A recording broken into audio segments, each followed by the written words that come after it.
Señora Secretaria de Manejo de Riesgos, doctora María del Pilar Cornejo, señor representante especial de las Naciones Unidas, Margareta Wallström, distinguidos invitados, damas y caballeros, buenos días, bonjour, good morning.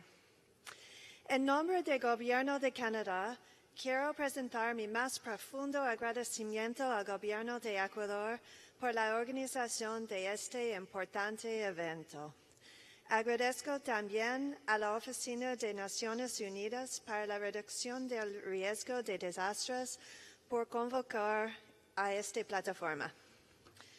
Todos conocemos que cada año millones de personas se ven afectadas por desastres naturales y el impacto puede ser catastrófico.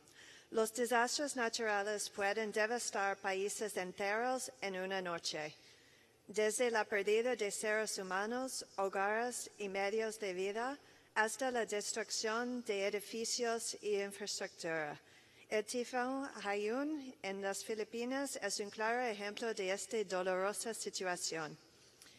En Canadá, la incidencia y el costo de desastres naturales están aumentando.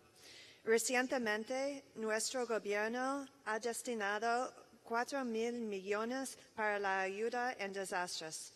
Durante 2013, Canadá fue testigo de dos terribles eventos: el descarrilamiento y explosión del tren Lac-Mégantic, que llevó a la trágica pérdida de vidas y de propiedades, y la gran inundación en el sur de la provincia de Alberta.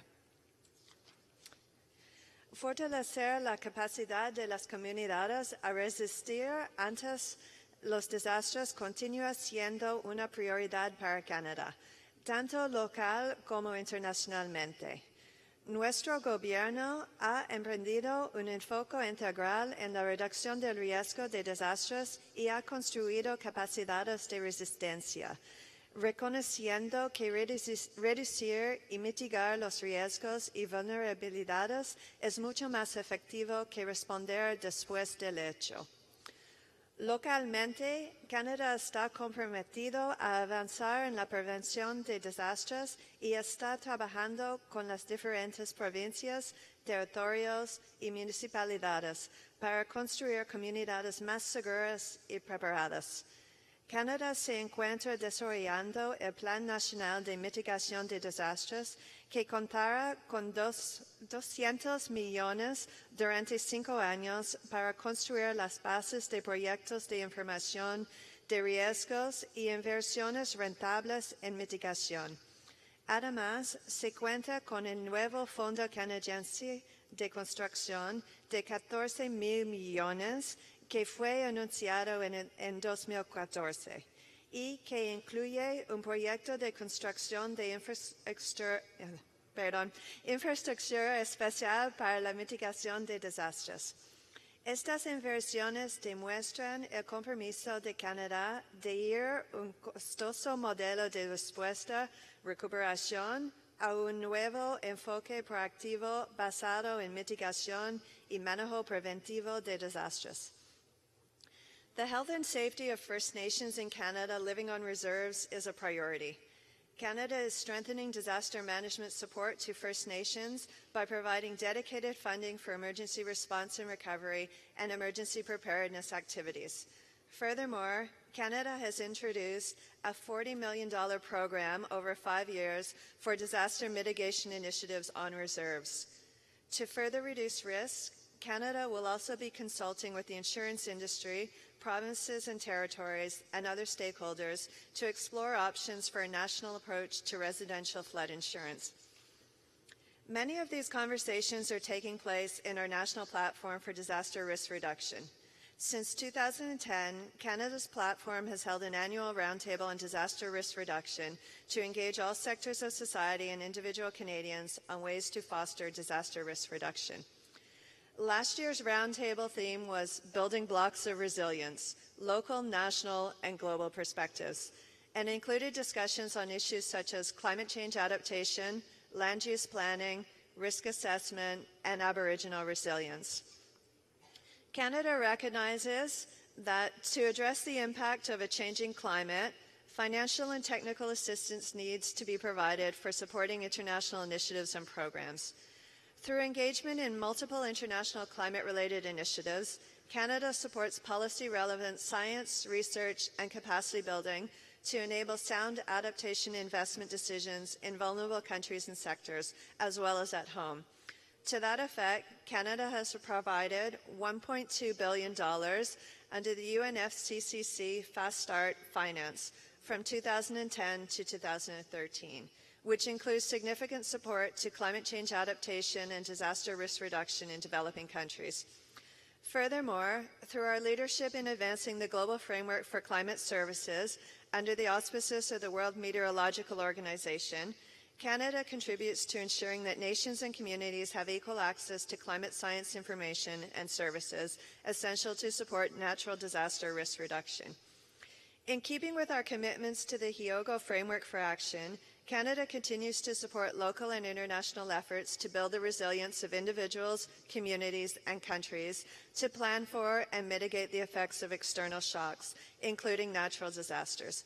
We are committed to strengthening the resilience of women and children, which we do in part through our efforts on nutrition and food security and as part of the Muskoka Initiative on Newborn and Child Health. Within the Americas, through bilateral and multilateral programs, Canada remains a strong supporter of disaster risk reduction. Al mismo tiempo, Canada trabaja en el fortalecimiento de los esfuerzos para la preparación del sistema humanitario internacional. A través de nuestra asociación estratégica con la Cruz Roja de Canadá, estamos ayudando a construir prevención en las Américas y en África, mejorando la capacidad de respuesta de las sociedades de Cruz Roja nacionales ante emergencias. Nuestro apoyo al programa de preparación ante emergencias y alivio de desastres de la Organización Panamericana de la Salud ayuda a las autoridades nacionales de salud en América del Sur y en América Central, así como en el Caribe, con el fin de reducir el riesgo y estar mejor preparados ante un desastre. Esta plataforma regional de las Américas en reducción de riesgo de desastres proporciona la oportunidad de intercambiar ideas y mejores prácticas para luego compartir tanto nacional como internacionalmente. La plataforma regional también ha abierto un foro para preparar las discusiones Hyogo 2. Han habido éxitos y vacíos en la implementación del marco de acción de Hyogo. A clear success is the overall downward trend in mortality risk from disasters due to enhanced capacities in early warning, preparedness, and response to disasters. Less positive is the overall increase in the costs incurred by disasters. As such, all nations need to expend effort in addressing risks and supporting response to disasters in order to reverse the rising economic costs. Canada has extensive international experience in engaging the private sector and the use of financial tools for effectively responding to disasters, tools which also can support effective risk reduction. By working together with our many traditional and private sector partners, the risk transfer and insurance facility that has been developed in the Caribbean and extended to Central American countries is a model that a number of other regions are emulating. Going forward, Canada would like to see a Hyogo framework that is pragmatic, action-oriented, and measurable, and emphasizes the key role of prevention and mitigation in building resilient communities. In closing, I would like to reiterate the importance Canada attaches to this forum and the key issues discussed here.